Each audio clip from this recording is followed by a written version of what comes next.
Hello, everyone. Welcome back to Flavors and Knowledge, the podcast where we explore food, culture, and history, one delicious bite at a time. I'm your host, Chef Walter, and this episode, we are diving into a holiday that's as vibrant as it is meaningful. It's called Purim. Now, if you love a good feast, costumes, and a story of survival and triumph, well, this podcast is probably for you. Well, let's begin by setting the scene. We are in ancient Persia during the reign of King Ahasuerus, most likely Xerxes I. Our story comes straight from the Book of Esther, and trust me, it's got everything from heroes, villains, suspense, and even a dramatic last-minute rescue. And of course, who's the villain in this case? Haman, the king's top advisor, who's harbored a deep hatred for the Jewish people, especially Mordecai, who refuses to bow to him. And so, what does Haman do? He convinces the king to issue a decree for the destruction of the Jews, choosing a date by casting lots, what in Hebrew is called pur, which is where we get the name Purim. But all of a sudden, our heroine enters, Queen Esther. Now the king does not know that she's Jewish, but with the help of her cousin Mordecai, Esther hatches a plan. She courageously reveals her identity, pleads for her people, and flips the script. The king sides with Esther.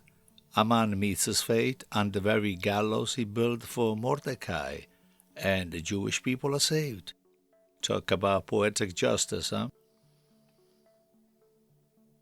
Now, friends, Purim is not just about remembering this miraculous survival. It's about celebrating it in the most joyous way possible. Think of it as a mix between a carnival, a feast, and a grand theatrical performance.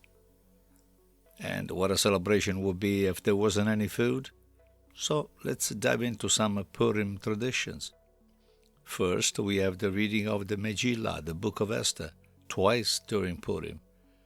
But here is the twist. Every time Haman's name is mentioned, the crowd erupts in boos, cheers, and the rattling of graggers, those festive noisemakers.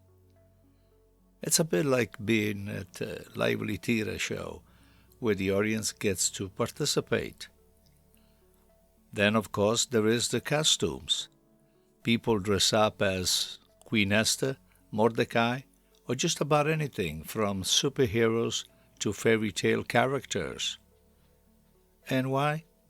Well, some say it symbolizes how the Purim miracle was hidden, just like God's name is never directly mentioned in the Book of Esther.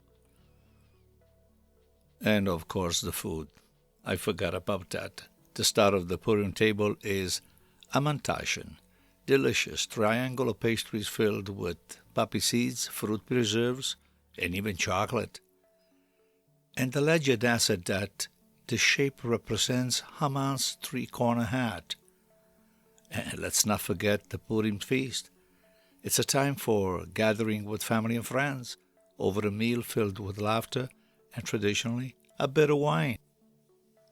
In fact, the custom is to drink until you cannot tell the difference between cursed be Haman and blessed be Mordecai, though let's be responsible about this anyways.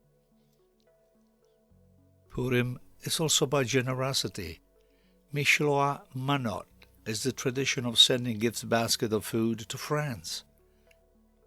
And then we have matanot lahevonim, given to those in need so that no one is left out of the festivities.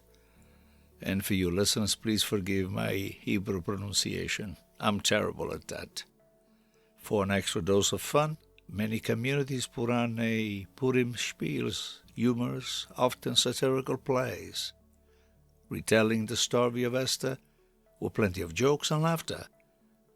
It's all about spreading joy and celebrating resilience. Now, dear listeners, mark your calendar. Purim 2025 begins at sundown on March 13th and continues through March 14th. In Jerusalem, they celebrate an extra day. It's called Shuhan Purim because of an extended battle in the original story.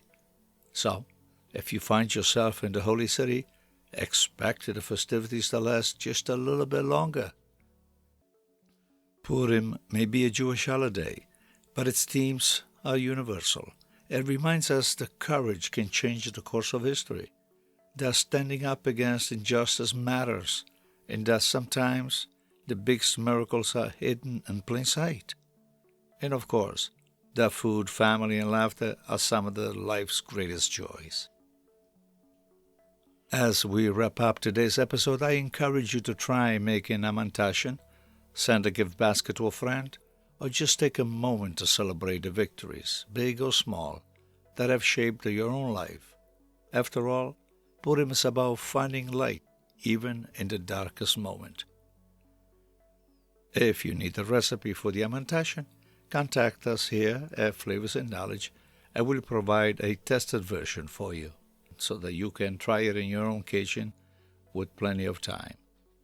I want to thank you for joining me on Flavors and Knowledge today. If you enjoyed this episode, be sure to subscribe and share it with a fellow food lover. Until next time, please stay curious, stay hungry, and as always, happy life.